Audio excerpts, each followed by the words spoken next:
question. Tu as parlé de modélisation 2D ou 3D. Alors, C'est quoi la différence? la différence.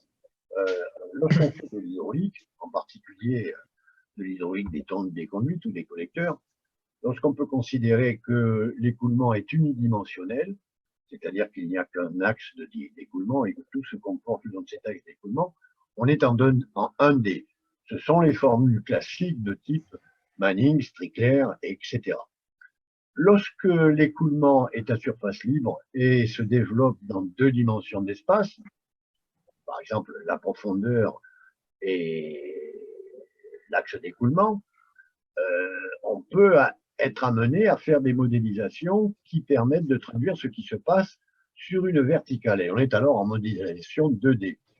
Le niveau le plus raffiné, c'est bien sûr la dimension 3D où l'on va décrire l'écoulement dans les 3 dimensions d'espace, c'est-à-dire largeur, longueur et profondeur.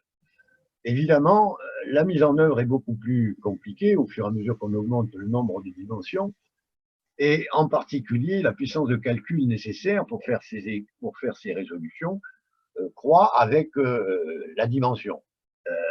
Le raffinement suprême, c'est bien sûr le 3D, même si quelquefois, ça n'est pas toujours très bien justifié parce qu'on ne dispose pas des valeurs, des paramètres qui rentrent dans les équations, en particulier des coefficients de dispersion, des coefficients de dissipation ou de distribution des vitesses dans une section d'écoulement, mais c'est ce qui est utilisé dans les modèles les plus raffinés pour représenter par exemple de l'écoulement sur des voiries où l'on a des problèmes très compliqués comme des divergences quand on arrive dans des carrefours et que l'eau s'échappe par des voiries latérales.